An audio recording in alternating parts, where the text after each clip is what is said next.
আল্লাহ রাব্বুল আলামিন বলেন ওয়ালাকাদ খালাকনাল ইনসান, আমি আল্লাহ তাআলা মানুষকে সৃষ্টি করেছি, ওয়া না'লামু মা তুওয়াসওয়িসু বিহি নাফসু, আমি আল্লাহ তাআলা মানুষকে সৃষ্টি করেছি, শুধু তাই নয় ওয়া না'লামু মা তুওয়াসওয়িসু বিহি নাফসু, আমি জানি কোন জিনিসে মানুষের অন্তরের মধ্যে ওয়াসওয়াসা দেয়, আমার অন্তরের মধ্যে কোন জিনিসে ওয়াসওয়াসা দেয় আল্লাহ তাআলা সেইটা জানে। বলেন তো আমার সাথে একত্রে যে চলে, আমার সাথে একত্রে যে থাকে, সেই ব্যক্তিটা কি আমার অন্তরের কোনো খবর জানে নাকি? কেউ জানে না। আল্লাহ বলেন আমি জানি, ওয়া না'লামু মা তুওয়াসওয়িসু বিহি নাফসু, আমি জানি তার অন্তরের মধ্যে কোন জিনিসে ওয়াসওয়াসা দেয়। কেন আল্লাহ তাআলা জানে? আল্লাহ তাআলা বলেন আমার জানার কারণ হলো ওয়া নাহনু আকরাবু ইলাইহি মিন হাবলিল ওয়ারিদ, আমি জানার কারণ হলো আমি আল্লাহ তোমার ঘাড়ের যেই শাহরাত তার চাইতে অধিক নিকটে। সুবহানাল্লাহ। আমি আমার থেকে যত কাছে, আমি আমার থেকে যত কাছে, তার চাইতে বেশি কাছে কে? আল্লাহ তাআলা। কোন ব্যক্তি তার থেকে সবচাইতে নিকটে না, আমার আপনার সবচাইতে নিকটে হলেন আল্লাহ। আমি তো আমার চামড়ার উপরেরটা দেখি, চামড়ার ভিতরেরটা দেখি না, সামনে দেখি পেছনে দেখি না, কিন্তু আমাকে সব সময় সর্ব অবস্থায়, রাতে কিংবা দিনে, আলোতে আঁধারে, সব জায়গায় আমার অন্তরের গহীন কোণের খবরও জানেন কে? আল্লাহ তাআলা বলেন আমি কেমন জানি? আল্লাহ রাব্বুল আলামিন বলেন নবীকে আপনি বলেন কুল ইন তুখফু মা ফি সুদুরিকুম আও তুবদুহু ইয়ালামুল্লাহ, নবীকে আপনি বলে দেন তারা কোনটা গোপন করে, কোনটা প্রকাশ করে, কোনটা লুকায়, কোনটা প্রকাশ করে না, দুনিয়ার কেউ জানে না, কিন্তু আমি আল্লাহ তাআলা সব কিছুই জানি। এই চিন্তা, এটা তো কোরআনের কথা, এখানে অবিশ্বাস করার কোনো সুযোগ নাই। এই চিন্তা যে এই মানুষটার ভিতরে আসবে যে আমাকে সর্ব অবস্থায় আল্লাহ তাআলা দেখতেছে, আমরা দুনিয়ার মানুষ দেখবে এইটারে লজ্জা করি, কিন্তু আল্লাহ দেখে এইটারে আমরা লজ্জা করি না, এটা আমাদের ঈমানি দুর্বলতা। এরপরে আল্লাহ তাআলা বলেন জানো শুধু আমি আল্লাহ দেখি তা না, এমনটা নয়। আল্লাহ তাআলা এরপরে বলেন ইয ইয়াতালাক্কাল মুতালাক্কিয়ানি আনিল ইয়ামিনি ওয়া আনিশ শিমালি কাঈদ, আল্লাহ রাব্বুল আলামিন আমাদের প্রত্যেকের দুই কাঁধে দুইজন ফেরেশতা নিযুক্ত করে রাখছেন, এরা আমাদের সব কিছু লেখে। আল্লাহ তাআলা আরো এক জায়গায় বলেন কিরামান কাতিবিনা ইয়ালামুনা মা তাফআলুন, সম্মানিত লেখক দয়, কিরামান কাতিবিন, এরা সম্মানিত লেখক দয়, আমরা কি করি এরা সব কিছু জানে। শুধু জানে তা না, এরা আমরা যা করি সবগুলাকে লিপিবদ্ধ করে লেখা রাখে। এটা আমলনামা হিসাবে কিয়ামতের ময়দানে আল্লাহ আমাদের সামনে পেশ করবেন। শুধু তাই না, আমাদের আমলগুলা লিপিবদ্ধ হয়, এতটুকুই নয়, আল্লাহ তাআলা এরপরে বলেন মা ইয়ালফিযু মিন কাউলিন ইল্লা লাদাইহি রাকীবুন আতীদ, একজন সদা তৎপর ফেরেশতা, সদা তৎপর একজন ফেরেশতা আমার আপনার সাথে আছে, যে আমাদের সব কথাগুলো রেকর্ড করে। সুবহানাল্লাহ। এখন বলেন আমার সাথে দুইজন লোক আছে, একজন ডাইন পাশে একজন বাম পাশে, সে আমার ভালোটা একজন লেখে, আমার মন্দটা আর একজন লেখে, সাথে পেছনে আর একজন আছে যে আমার কথাগুলোকে রেকর্ড করে। আবার আল্লাহ তাআলা আমারে সর্বদা দেখতেছে। এই অবস্থা যদি আমার আপনার হয়, আমি আপনি কি কথা বলার ক্ষেত্রে হিসাব করে বলবো না? কাজ করার ক্ষেত্রে হিসাব করে করব না? আমি মানুষরে ভয় পাই যে মানুষ আমারগুলা দেখে ফেলবে কিনা, সিসি ক্যামেরায় আমার কর্মগুলা রেকর্ড হয়ে যাবে কিনা, আমি ফোনে যখন কথা বলি সতর্কতার সাথে বলি, না জানি কোন কথা রং হয়, কোন কল রেকর্ড ফাঁস হয়, কোন বিপদে না পড়ে যায়, এজন্য কত সতর্কতার সাথে কথা বলি। কিন্তু আমার কথাগুলো একজন ফেরেশতা রেকর্ড করতেছে, আমার চিন্তাও নাই। আমার কাজগুলা লিপিবদ্ধ হইতেছে, আমার টেনশন নাই। আমার আল্লাহ আমার সব কিছু দেখতেছে, আমার মধ্যে চিন্তা নাই। এই তিনটা বিষয় যখন আমার মধ্যে পরিপূর্ণ আসবে, যার মধ্যে আসবে আল্লাহর কসম, ওর চরিত্র মানুষের সামনে যেমন হবে রাতের আধারে তেমন হয়ে যাবে। ঠিক কিনা বলেন? এই বিষয়গুলো অর্জন করতে পারলে গুনার থেকে সবর করা যাবে, বেঁচে থাকা যাবে। তিন নম্বর সবর হলো সবরুন আনিল মাসায়েব, বিপদ আপদ মুসিবতের ক্ষেত্রে সবর। এইখানে আল্লাহ রব্বুল আলামিন সেই বিপদ আপদ মুসিবতের কথাই আল্লাহ তাআলা বলেছেন। বিপদ মুসিবত বলা হয় প্রত্যেক ওই জিনিসকে যার দ্বারা মানুষ শারীরিক অথবা মানসিক কষ্টে পতিত হয়ে যায়, এটা বিপদ আপদ মুসিবত। বিপদ আপদ মুসিবত শুধু যে টাকা গেলে হয় বিষয়টা এমন না। বিপদ আপদ মুসিবত শুধু যে শারীরিক ব্যথা পাইলেই হয় তা না, এটা মানসিক কষ্ট হইতে পারে। সব কিছু বিপদ আপদ মুসিবতের অন্তর্ভুক্ত। সেজন্য আল্লাহ রাব্বুল আলামিন এই বিভিন্ন ভাবে আমাদের পরীক্ষা নেন। যেমন প্রথম পরীক্ষা হবে ভয়ের মাধ্যমে, শত্রুর ভয়ের মাধ্যমে আল্লাহ তাআলা পরীক্ষা নেবেন। শত্রুর ভয়ে আমাদের অন্তরের মধ্যে পেরেশানি থাকবে, চিন্তা থাকবে, আল্লাহ তাআলা পরীক্ষা নেবেন বিশাইইম মিনাল খাউফ ওয়াল জু'। সময়টা এমনও আসতে পারে সম্পদের অভাব, খাবারের কারণে আমাদের কষ্ট হতে পারে, এটা হলো দৈহিক কষ্ট। এরপরে হতে পারে ওয়ানাকসিম মিনাল আমওয়াল, ব্যবসার মধ্যে আপনি মাল ইনভেস্ট করেছেন, ব্যবসা কত উত্তম কাজ, কত ভালো কাজ, পয়গম্বর আলাইহিস সালাম এই ব্যবসা করেছে। শুধু তাই না, ব্যবসায়ীদের ফজিলত সম্পর্কে রাসূলুল্লাহ সাল্লাল্লাহু আলাইহি ওয়াসাল্লাম বলেন, আত-তাজিরুস সুদুকুল আমিন মা'আন নাবিয়িন সিদ্দিকিনা ওয়াশ শুহাদাই ওয়াস সালিহিন। আপনি আমি নেক আমল মনে কইরা ব্যবসা ইনভেস্ট করেছি, হালাল ব্যবসা, দোকানের মধ্যে আগুন ধরে পুড়ে গেছে, হইতে পারে কি পারে না? মালের নোকসানির দ্বারা আল্লাহ তাআলা পরীক্ষা নেবেন। ওয়াল আনফুস, জানের ক্ষতির দ্বারা হতে পারে এই জানের ক্ষতি আমার হয়েছে, আমি দুর্ঘটনায় পতিত হয়েছি, আমার হাত ভেঙে গেছে, পা ভেঙে গেছে, চোখ একটা হারায় গেছে। হতে পারে কলিজার টুকরা সন্তান আল্লাহ তাআলা দিয়েছিলেন, চক্ষু শীতল হয়ে গিয়েছিল, এই সন্তানটাকে আল্লাহ নিয়ে যাইতে পারে। এইভাবে আমার অথবা আমার প্রিয়জনের জানের ক্ষতির মাধ্যমে আল্লাহ তাআলা হয়তো পরীক্ষা নিতে পারেন। ফসলের ক্ষতির মাধ্যমে আল্লাহ তাআলা পরীক্ষা নিতে পারেন। এবার আল্লাহ তাআলা জানায় দেন, ও হাবিব, আমি আল্লাহ যখন পরীক্ষা নিব তারা সবরের উপরে থাকবে। আল্লাহ রাসূল সাল্লাল্লাহু আলাইহি ওয়াসাল্লাম এক হাদিসের মধ্যে বলেন, সবর হলো বিপদ আসার সাথে সাথে, বিপদ যখনই আসবে তখনই সে সবরের উপরে চলে যাবে। বিপদ থেকে নিষ্কৃতি পাওয়ার জন্য এমন কিছু করবে না যেটা শরীয়ত বহির্ভূত হয়, যেটা শরীয়তের বাইরের কাজ হয়। কারণ ঈমানের 6টি ভিত্তি আছে। এই 6টি ভিত্তির অন্যতম একটি ভিত্তি হলো ওয়াল কদরি খাইরিহি ওয়া শাররিহি মিনাল্লাহি তাআলা। আমাদের জিন্দেগিতে তাকদীরের যত ভালো মন্দ আছে সব কার তরফ থেকে আসে? তাহলে ভালো দেন আল্লাহ, বিপদ আপদ মুসিবতও দেন কে? আল্লাহ তাআলা। আল্লাহ তাআলা পরীক্ষা করতে চান যে বান্দা বিপদ আপদে পড়লো, বিপদে পড়ার পরে আমি আল্লাহর কাছে আগে আসে নাকি অন্য কোথাও আগে সাহায্যের জন্য যায়। দেখবেন কোন মানুষ আছে, সবাই না, বিপদে পড়ার সাথে সাথে আল্লাহর কাছে আগে বলে, আল্লাহ আমার এই বিপদ গেলে আমি অমুক বাবার দরবারে একটা মুরগি দিব, খাসি দিব, বলে কি বলে না?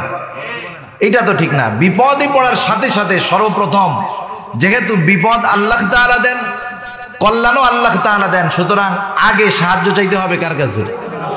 মুমিনের একটা অভ্যাস হলো 2 আয়াত আগেই আল্লাহ তাআলা বলেন মুমিনদেরকে উদ্দেশ্য করে, হে মুমিন, বিপদ আপদ মুসিবত যখন আসবে, তোমার সাহায্যের প্রয়োজন যখন হবে, যেই ধরনের হোক, যত বড় সাহায্য হোক, আমি আল্লাহ তাআলার কাছে সাহায্য চাইবা। আল্লাহ তাআলা বলেন, ইয়া আইয়ুহাল্লাযীনা আমানুস্তাঈনু বিস-সাবরি ওয়াস-সালাহ।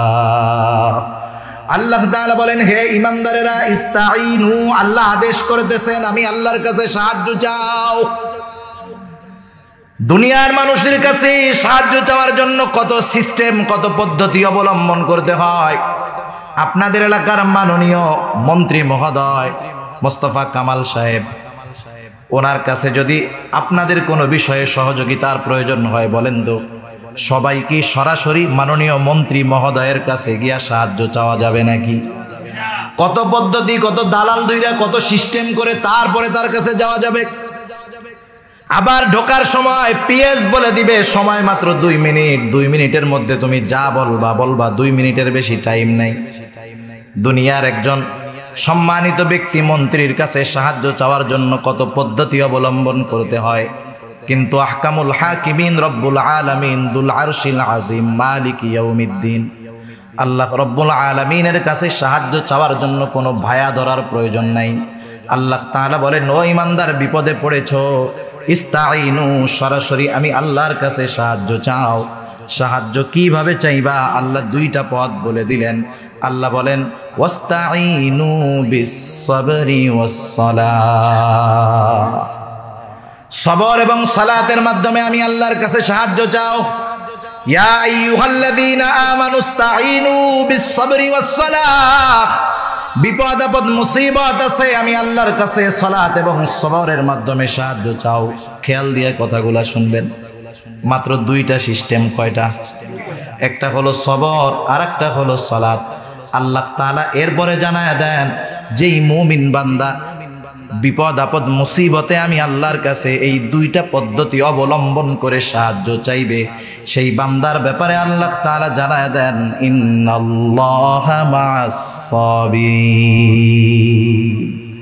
আল্লাহ তাআলা প্রথম আগে উপাধি দিছেন। উপাধি, দুনিয়ার মধ্যে মানুষ উপাধি পাওয়ার জন্য কত কিছুই না করে, কত কিছুই না করে মানুষ। আপনি একজন মানুষের নাম ধরে ডাকবেন, দেখবেন সে বেজার হয়, কিন্তু তারে উপাধি ধরে ডাকবেন, দেখবেন খুশি হয়। মনে করেন যারা চেয়ারম্যান হবে, চেয়ারম্যান ইলেকশন আসতেছে না সামনে, যিনি চেয়ারম্যান হবে, মনে করেন আব্দুর রহিম নামে একজন চেয়ারম্যান হয়েছে, আপনি যদি চেয়ারম্যান হওয়ার পরে এরা ডাক দেন, ওই আব্দুর রহিম এদিকে আসেন, ওর প্রেস্টিজে লাগবে। কিন্তু চেয়ারম্যান হওয়ার পরে যদি সুন্দরভাবে ডাক দেন, আসসালামু আলাইকুম চেয়ারম্যান সাহেব এদিকে আসেন, দেখবেন গাল ভইরা একটা হাসি দিয়ে আপনার দিকে তাকায় আপনার কাছে ছুটে আসবে, ঠিক কিনা? মানুষ উপাধি ধরে ডাকলে খুশি হয়। আল্লাহ তাআলা মুমিন বান্দাকে উপাধি দিলেন সাবের, সাথে সাথে আবার সুসংবাদ জানায় দিলেন, ও আমার সাবের বান্দা শুনে নাও, আমি আল্লাহ তাআলা তোমার সাথে আছি, তোমার কোনো চিন্তা নাই, ভয় নাই। কারণ আল্লাহ তাআলা যার সঙ্গী হয়ে যায়, দুনিয়া আখিরাত উভয় জাহান তার জন্য সহজ হয়ে যায়। সেজন্য মুসিবত বিপদ আপদ দুনিয়াতে আসতেই পারে, স্বাভাবিক ব্যাপার। আর মুমিনের ঈমানের পরীক্ষা আল্লাহ তাআলা নেবেন। আল্লাহ তাআলা আবার পথও বইলা দিচ্ছেন যে বিপদ আপদে পড়লে আমি আল্লাহর কাছে সবর এবং সালাতের মাধ্যমে সাহায্য চাইবা। ইতিহাস থেকে আপনাদের একটা ঘটনা শোনাই। খলিফাতুল মুসলিমিন হযরত ওমর রাদিয়াল্লাহু তাআলা আনহুর সময় মদিনার মধ্যে দুর্ভিক্ষ দেখা দিয়েছে, খাদ্যশস্যের অভাব দেখা দিয়েছে। যাও আছে এইগুলার দাম অনেক বেশি। যেমন আমাদের বাজারের অবস্থা এখন কিন্তু খুব খারাপ। দিন যায় শুধু সয়াবিন তেলের দাম বাড়ে, ঠিক না? কালকেও মনে হয় 7 টাকা বেড়ে গেছে লিটার। অনেক মানুষ আছে 1 লিটার সয়াবিনের যেই দাম দৈনিক সেই টাকা সে উপার্জন করতে পারে না, এত কষ্ট তার। এটার দাম যদি আরো বাড়ে, এক সময় ওর তেল খাওয়া বাদ দিতে হবে, এমন অবস্থা হয়ে যাবে। বাজারে থাকবে কিন্তু সে কিনতে পারবে না, দ্রব্যমূল্য অনেক বেড়ে যাওয়ার কারণে দাম। এটাও এক ধরনের দুর্ভিক্ষ। বাজারে না থাকা, এটাও এক ধরনের দুর্ভিক্ষ। হযরত ওমর রাদিয়াল্লাহু তাআলা আনহুর সময় মদিনার বাজারে খাদ্যশস্যের অভাব, গরিব মানুষেরা খাবারের অভাবে পড়ে গেছে, মানুষ ক্ষুধার কষ্ট করতেছে। খলিফাতুল মুসলিমিন হযরত ওমর রাদিয়াল্লাহু তাআলা, ওনারা তো নিজেদেরকে মানুষের খাদেম মনে করতেন। খাদেম যেমন মনে করেন আপনার অধীনস্থ যে, তার কাজ কোনো উল্টাপাল্টা হয়ে যায় কিনা সেই জন্য আপনার অধীনস্থ ব্যক্তিটা চিন্তিত থাকবে। না জানি আমার যদি কোনো ত্রুটি হয়ে যায়, আমার মনিব হয়তো রাগ হয়ে যেতে পারে, গোসা হয়ে যেতে পারে, আমার হয়তো জবাবদিহিতার কাঠগড়ায় দাঁড়ানো রাখতে পারে। খলিফাতুল মুসলিমিন হযরত ওমর রাদিয়াল্লাহু তাআলা, ওনারা তো নিজেদেরকে মানুষের খাদেম মনে করতেন, নিজেদেরকে মানুষের খাদেম মনে করতেন। চিন্তিত ওমর চিন্তা করতেছে, হায় রে, এই খাবারের অভাবে দুর্ভিক্ষের কারণে যদি একটা মানুষও মারা যায়, কিয়ামতের ময়দানে হয়তো আল্লাহর সামনে আমাকে অপরাধী হিসাবে দাঁড়ানো লাগতে পারে। চিন্তিত হযরতে ওমর কি করবেন? মসজিদে নববীর মধ্যে বিশিষ্ট সাহাবীদেরকে নিয়ে বসে গেছে। দীর্ঘ রাত পর্যন্ত আলোচনা হলো। আলোচনার পরে সিদ্ধান্তে উপনীত হলেন, কয়েকটা দলে তাদেরকে বিভক্ত করা হলো। সিদ্ধান্ত হলো আগামী দিন সকালবেলায় একটা দল সিরিয়ার দিকে চলে যাবে, আর একটা দল ইয়েমেনের দিকে যাবে, আর একটা দল মিশরের দিকে যাবে। বিভিন্ন দেশ থেকে খাদ্যশস্য কিনে আনবে। মদিনার বাজারের ঘাটতি যেগুলা আছে সেগুলার দ্বারা পূরণ করা হবে। হযরত ওমর রাদিয়াল্লাহু তাআলা আন সব কিছু ঠিকঠাক করতে অনেক রাত হয়ে গেছে। ঘরে ফিরলেন খলিফা ওমর। ঘুম চোখের মধ্যে নাই, চিন্তা পেরেশানি, কি হবে সাধারণ মানুষের চিন্তায় ঘুম নাই। তিনি পায়চারি করতেছেন। সুবহে সাদিকের পূর্ব মুহূর্তে চোখের মধ্যে একটু তন্দ্রা তন্দ্রা ভাব। ক্লান্ত ওমর দেহটাকে বিছানার মধ্যে এলায়া দিলেন। চোখের মধ্যে পরিপূর্ণ ঘুম নাই, তন্দ্রা তন্দ্রা ভাব, তন্দ্রাচ্ছন্নতা তাকে ধরে বসতে। তিনি ঘুমায় গেছেন। মাঝে মধ্যে আমাদেরও এমন হয়, চেয়ারের মধ্যে বসে আছি, এর মধ্যে একটা ছোট্ট ঘুমও হয়ে গেছে, আবার স্বপ্ন দেখা হয়ে যায়, হয় না এরকম? মসজিদের মধ্যে দেখবেন ঘুমাইয়া ফেলছে, আবার এর মধ্যে স্বপ্নও দেখা হয়। 1 মিনিটের মধ্যে লম্বা স্বপ্ন আমরা দেখে ফেলছি। আল্লাহ তাআলা দেখায়া দেন। হযরত ওমর রাদিয়াল্লাহু তাআলা আনহুর চোখ দুটো নিভু নিভু হয়ে আসছে, তন্দ্রাচ্ছন্ন ছন্ন ভাব। ইতিমধ্যে ওর মধ্যেই তিনি স্বপ্নে দেখতেছেন হযরত ওমর রাদিয়াল্লাহু তাআলা আনহুর সামনে মুহাম্মাদুর রাসূলুল্লাহ সাল্লাল্লাহু আলাইহি ওয়াসাল্লাম হাজির হয়ে গেছে, কিন্তু চেহারাটা মলিন দেখা যায়। হযরত ওমর জিজ্ঞাসা করে, ইয়া রাসূলুল্লাহ, কি ব্যাপার, আপনার চেহারা মলিন কেন? আল্লাহর নবী বলেন, ও ওমর, মদিনার বাজারে খাদ্যশস্যের অভাব দেখা দিয়েছে। তুমি দুর্যোগ মোকাবেলার জন্য কমিটি গঠন করে ফেলছো, কিন্তু আমি নবী কি তোমাদেরকে দুর্যোগ মোকাবেলার পদ্ধতি শিখায়া দেই নাই? আমি কি তোমাদেরকে সালাতুল হাজতের আমল শিখায়া দেই নাই? আল্লাহর নবী কথা বললেন। হযরত ওমরের কানে মসজিদের মিনার থেকে আজানের আওয়াজ আসলো, ঘুমটা ভেঙে গেল। মসজিদে চলে গেলেন হযরত ওমর। নামাজ শেষে কাফেলাগুলাকে বিদায় দেওয়ার কথা। তিনি বললেন, রাখো, কোনো কাফেলা কোথাও যাওয়া লাগবে না, সালাতুল হাজতের আমল শুরু করে দাও। সালাতুল হাজতের আমল শুরু হয়ে গেল। অল্প কয়েক দিনের মধ্যে মদিনার বাজারের অভাব আল্লাহ তাআলা দূর করে দিলেন। আজকে বিপদ আপদ মুসিবতে আমরা কয়জন আছি সালাতুল হাজতের আমল করি? খুব কম। তাহলে আমাদের মধ্যে সবরেরও আমল নাই, সালাতেরও আমল নাই। বিপদ আপদ আমাদের উপরে আসবে না, অন্য কারো উপরে আসবে নাকি? সেজন্য আল্লাহ তাআলা শিখায় দিয়েছেন, ও মুমিন, বিপদ আপদ মুসিবত আসতেই পারে, সবর এবং সালাতের মাধ্যমে আমল করো, আমি আল্লাহ তোমাদের সাহায্যকারী হয়ে যাব। শুধু তাই নয়, আল্লাহ বলেন, হাবিব, বিপদ আপদ মুসিবতে যারা সবর করলো, এই পদ্ধতি অনুযায়ী আমি আল্লাহর কাছে সাহায্য চাইলো, তাদেরকে আপনি জানায় দেন, সুসংবাদ জানায় দেন। নবী বলেন, কিসের সুসংবাদ? সেটা হলো জান্নাতের সুসংবাদ। এখন মুমিন বান্দা যখন বিপদ আপদ মুসিবতে পতিত হবে, সে কোন আমলটা প্রথম করবে? আল্লাহ তাআলা বলেন, আল্লাযীনা ইযা আসাবাতহুম মুসিবাতুন ক্বালু ইন্না লিল্লাহি ওয়া ইন্না ইলাইহি রাজিউন। এই দোয়া মুখস্থ আছে সবাই?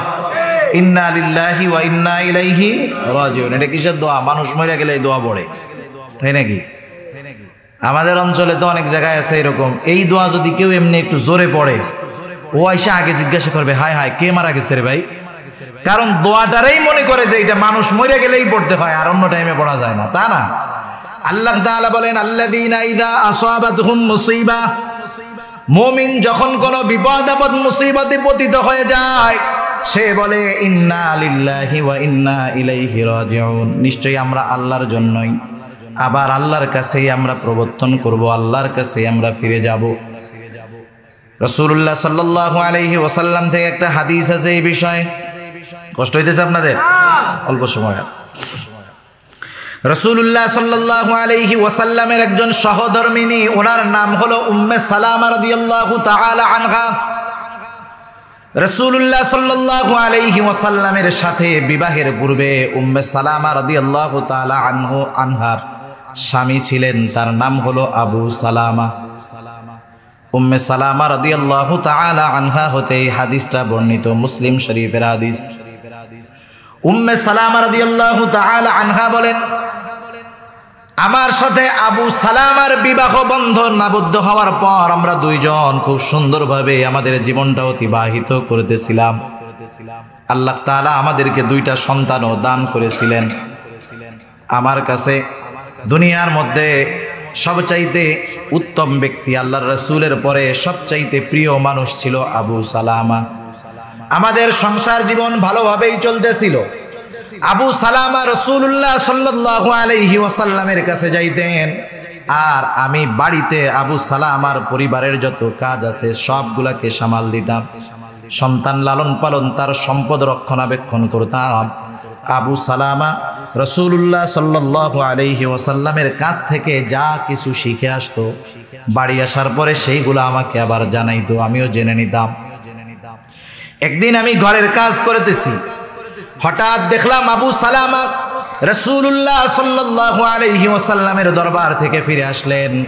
আবু সালামার চেহারাটা হাস্যোজ্জ্বল দেখা যায়। আমি জিজ্ঞাসা করলাম, ও আবু সালামা, তোমার চেহারাটা এত হাস্যোজ্জ্বল দেখা যাচ্ছে কেন? কারণটা বলো। আবু সালামা বলল, ও উম্মে সালামা, রাসূলুল্লাহ সাল্লাল্লাহু আলাইহি ওয়াসাল্লাম আজকে আমাদেরকে বিশেষ একটা আমল শিখায়া দিয়েছেন। কি সেই আমল? আবু সালামা বলতেছে, শোনো উম্মে সালামা, রাসূলুল্লাহ সাল্লাল্লাহু আলাইহি ওয়াসাল্লাম বলেছেন, তোমরা যখন কোনো বিপদ আপদ মুসিবতের মধ্যে পতিত হবে, বিপদ আপদ মুসিবতের মধ্যে পতিত হবে, তখন প্রথমে পড়বা ইন্না লিল্লাহি ওয়া ইন্না ইলাইহি রাজিউন। এরপরে পড়বা, এইটার সাথে সাথে পড়বা আল্লাহুম্মা আজুরনি ফি মুসিবাতি ওয়া আখলুফ লি খায়রাম মিনহা। এই দোয়াটা পড়বা। এই দোয়াটা কি? এরপরে আল্লাহ তাআলার কাছে তুমি এই দোয়াটা পড়বা, আল্লাহ তাআলা অচিরেই তোমার বিপদটাকে দূর করে দিবে। অর্থটা হইল এই, আল্লাহুম্মা আজুরনি ফি মুসিবাতি, আল্লাহ আপনি আমাকে যেই বিপদ দিয়েছেন এই বিপদ থেকে আমাকে পরিত্রাণ দেন, আমাকে মুক্তি দিয়ে দেন। ওয়া আখলুফলি খায়রাম মিনহা, আর এই বিপদের মাধ্যমে আমার যে ক্ষতি হয়েছে তার চাইতে উত্তম বস্তু আল্লাহ আপনি আমাকে দিয়ে দেন। সুন্দর একটা কথা না, যে আল্লাহ এই বিপদ থেকে আপনি আমাকে উদ্ধার করেন। শুধু তাই না, এই বিপদের মাধ্যমে আমার যে ক্ষতি হয়েছে তার চাইতে ভালোটা আমারে দেন। উম্মে সালামা দোয়াটা শিখা রাখছে। কিছুদিন পরে উহুদের যুদ্ধের দামামা বেজে গেল। উম্মে সালামা রাদিয়াল্লাহু তাআলা আনহার পেটে তখন আরেকটা সন্তান, তৃতীয় সন্তান সম্ভবা তিনি। উহুদ যুদ্ধে চলে গেল আবু সালামা।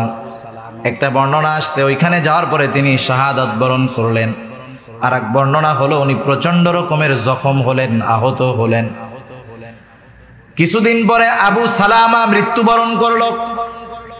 একজন ব্যক্তি উম্মে সালামার কাছে এসে খবর দিল, ও উম্মে সালামা, তোমার স্বামী আবু সালামা দুনিয়া থেকে বিদায় নিয়ে গেছে, মারা গেছে। বলেন তো আমাদের দেশের মহিলারা যদি হয় কি করবে? স্বামীর মৃত্যুর খবর পাওয়ার সাথে সাথে উনিও মরার মতো অবস্থা হয়ে যাবে। কিন্তু সাহাবাদের জীবনীটা কেমন দেখেন, এই সমস্ত রমণীরা কেমন ছিল।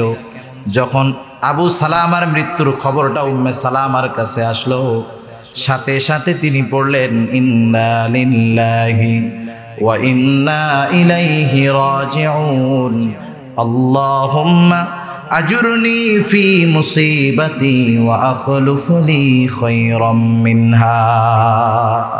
কত বড় মুসিবত, সাথে সাথে উনি ওই দোয়াটা আগে পড়ছেন। যাই হোক, কঠিন কষ্টের মধ্যে উম্মে সালামার জীবন চলতে লাগলো। ইতিমধ্যে তৃতীয় সন্তানটাও দুনিয়ায় আসছে। কষ্টের সংসার, অভাবের সংসার। আল্লাহর রাসূলের কাছে খবর পৌঁছায় গেছে যে আবু সালামার স্ত্রী বড় কষ্টের মধ্যে আছে, বড় বিপদের মধ্যে আছে। উম্মে সালামা রাদিয়াল্লাহু তাআলা আনহাও বলেন, আবু সালামার মৃত্যুর খবর যখন আমার কাছে আসলো, এটা ছিল আমার জন্য সবচেয়ে কষ্টের এবং বিপদের খবর। কিন্তু আমার স্বামী আবু সালামার শিখায় দেওয়া দোয়াটা, রাসূলুল্লাহ সাল্লাল্লাহু আলাইহি ওয়াসাল্লামের বলে দেওয়া দোয়াটা, আবু সালামার মৃত্যুর খবর আসার সাথে সাথে ইয়াকিনের সাথে আমি পাঠ করলাম। আর মনে মনে চিন্তা করতে থাকলাম, স্বামী হিসাবে আবু সালামার মতো উত্তম আমার জন্য কেউ ছিল না। কে হতে পারে সেই ব্যক্তি? আমি বিপদের মাধ্যমে যাকে হারিয়েছি তার চাইতে উত্তম বস্তু আমার জন্য কি আর হতে পারে? রাসূলুল্লাহ সাল্লাল্লাহু আলাইহি ওয়াসাল্লামের কাছে খবর পৌঁছায় গেছে, উম্মে সালামা বহুত কষ্টের মধ্যে দিন যাপন করতেছে।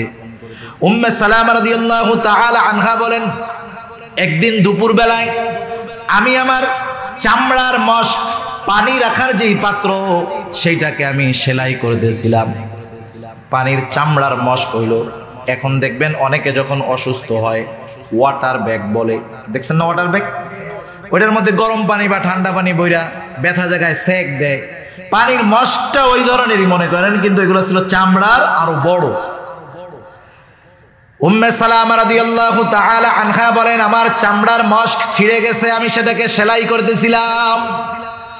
হঠাৎ দেখলাম রাসূলুল্লাহ সাল্লাল্লাহু আলাইহি ওয়াসাল্লাম আমার বাড়ির দিকে আসতেছে। যখন আমি চূড়ান্তভাবে নিশ্চিত হলাম আল্লাহর রাসূল আমার বাড়ির দিকে আসতেছেন, আমি ঘরের ভিতরে গেলাম। আমার জীর্ণ কুটিরে রাসূলুল্লাহ সাল্লাল্লাহু আলাইহি ওয়াসাল্লামকে বসার ব্যবস্থা করে দিলাম। আল্লাহর নবী আমার ঘরের মধ্যে বসলেন, আমার খবরাখবর সব জিজ্ঞাসা করলেন। আমি আমার সব অবস্থার কথা আল্লাহর রাসূলের সামনে বললাম। আমার সব কিছু জানার পরে রাসূলুল্লাহ সাল্লাল্লাহু আলাইহি ওয়াসাল্লাম আমাকে বিবাহের প্রস্তাব দিয়ে দিলেন। এটা একটা লজ্জার ব্যাপার। একটা নারীকে যদি সরাসরি বিবাহের প্রস্তাব দেওয়া হয় লজ্জা লাগাটাই স্বাভাবিক, ঠিক কিনা বলেন? কিন্তু দুনিয়া কিন্তু চেঞ্জ হয়ে গেছে। যুবকরা সাবধান, ইদানিং কিন্তু ছেলেকে অপহরণ কইরা জোর করে বিবাহ করা হইতেছে। দুই একটা খবর খুব ভাইরাল হয়ে গেছে এরকম। আগে শুনছি অপহরণ কইরা নিয়া মেয়েদের বিবাহ করতো, এখন ছেলেরা অপহরণ করে বিবাহ করতেছে, নিয়া জোর করে বিবাহ করতেছে। কোন জামানায় আসলাম? লজ্জা শেষ। কিয়ামত আর দেখতে বাকি নাই। যেই পরিস্থিতি চিন্তা করছেন, অকল্পনীয় বিষয়। উম্মে সালামা রাদিয়াল্লাহু তাআলা আনহা বললেন, রাসূলুল্লাহ সাল্লাল্লাহু আলাইহি ওয়াসাল্লাম বিবাহের প্রস্তাব দিলেন। আমি ওই মুহূর্তে হতভম্ব হয়ে গেলাম। কি বলবো? আমি আল্লাহর রাসূলের সামনে তিনটা কারণ বর্ণনা করলাম। এক নাম্বার বললাম, ইয়া রাসূলুল্লাহ, আমার তো অনেক বয়স হয়ে গেছে, ইয়া রাসূলুল্লাহ, এখন আমার আর বিবাহের কি প্রয়োজন? দুই নাম্বার, ইয়া রাসূলুল্লাহ, আমি তো অতি লজ্জাশীলা মহিলা হতে পারে, আমার এই লজ্জা আপনার জন্য কষ্টের কারণ হয়ে দাঁড়াবে। তিন নাম্বার, ইয়া রাসূলুল্লাহ, আমার তো তিনটা সন্তান আছে, বিবাহের পরে এদের অবস্থা কি হবে? যখন আমি এই তিনটা বিষয় আল্লাহর রাসূলের সামনে বললাম, আল্লাহর রাসূল বললেন, শোনো, তোমার অতি লজ্জাশীলতা আল্লাহ রাব্বুল আলামিন এটাকে স্বাভাবিক করে দিবে, এটা নিয়ে তুমি চিন্তিত হইও না। বয়সের কথা বলতেছো, আমার বয়স তো কম নয়, আল্লাহর রাসূলের বয়স তখন প্রায় 55 বছর। আল্লাহর নবী বললেন, বয়স নিয়ে চিন্তা কইরো না, আমারও তো বয়স 55 বছর হয়ে গেছে। তিন নাম্বার, তুমি তোমার সন্তানদের ব্যাপারে চিন্তা করতেছো, কোনো চিন্তা করো না, তোমার এই তিনটা সন্তান এরা আমারও তো সন্তান। উম্মে সালামা রাদিয়াল্লাহু তাআলা আনহা বলেন, আমার আর বলার কিছু ছিল না। রাসূলুল্লাহ সাল্লাল্লাহু আলাইহি ওয়াসাল্লামের সাথে আমার বিবাহ হয়ে গেল। আর আমার তখন মনে পড়ে গেল, আমি যে আমার স্বামী আবু সালামা মারা যাওয়ার পরে দোয়া করেছিলাম, আল্লাহর কাছে বলেছিলাম, আয় আল্লাহ, আমাকে এই মুসিবত থেকে উদ্ধার করেন, আর আমার থেকে আপনি যা নিয়েছেন এর চাইতে উত্তমটা আমাকে দান করেন। আমি সব সময় চিন্তা করতাম, স্বামী হিসাবে আবু সালামার চাইতে আমার জন্য আর কে উত্তম হতে পারে। কিন্তু আল্লাহ তাআলা আমার দোয়াকে কবুল করে নিয়েছেন। আল্লাহ রাব্বুল আলামিন স্বামী হিসাবে আমাকে এমন মানুষকে দান করেছেন, আসমানের নিচে জমিনের উপরে তার মতো মানুষ আর কেউ হতে পারে না। কত বড় মুসিবত ছিল, দোয়া কবুল হয়েছে, মুসিবত গেছে নাকি যায় নাই? সেজন্য আল্লাহ বলেন, মুসিবত বিপদ আপদ মুমিন আসতে পারে, বিপদ আপদ মুসিবত ছোট হোক আর বড় হোক, তুমি পড়বা ইন্না লিল্লাহি ওয়া ইন্না ইলাইহি রাজিউন, সাথে একটু আল্লাহ আজুরনি ফি মুসিবাতি ওয়া আখলুফনি খায়রাম মিনহা। এই অভ্যাসগুলো যাদের মধ্যে আছে, বিপদ আপদ মুসিবতে আল্লাহর কাছে সাহায্য চায়, ধৈর্য ধারণ করে, আল্লাহ তাআলার কাছেই প্রতিদান চায়, হতাশ হয় না, এমন জায়গায় যায় না যে জায়গায় গেলে আল্লাহ বেজার হয়। আল্লাহ তাআলা বলেন তারা কি? আল্লাহ তাআলা এবার ওই সমস্ত ধৈর্য ধারণকারী বান্দাদের ব্যাপারে বলেন, উলাইকা আলাইহিম সালাওয়াতুম মির রাব্বিহিম ওয়া রাহমাহ ওয়া উলাইকা হুমুল মুহতাদুন। যেই মানুষগুলা বিপদ আপদ মুসিবতের পরীক্ষায় উত্তীর্ণ হয়ে যায়, বিপদ আপদ মুসিবতের ক্ষেত্রে আল্লাহ তাআলার কাছে সাহায্য চায়, আল্লাহ তাআলা বলেন উলাইকা আলাইহিম সালাওয়াতুম মির রাব্বিহিম ওয়া রাহমাহ। ওই সমস্ত বান্দাদের প্রতি আল্লাহ রব্বুল আলামিন বিশেষ অনুগ্রহ বর্ষণ করেন, আল্লাহ তাআলা তাদের প্রতি বিশেষ রহমত বর্ষণ করেন। মুফাসসিরিনে কেরাম বলেন বিশেষ অনুগ্রহ হলো আল্লাহ তাআলা তাকে মাগফিরাত দেন, তার সব গুনাহগুলোকে আল্লাহ মাফ করে দেন, আল্লাহ তাআলা তার প্রতি বিশেষ রহমত প্রদান করেন। শুধু তাই নয়, আল্লাহ তাআলা বলেন তারা হলো সৎ পথ প্রাপ্ত ব্যক্তি।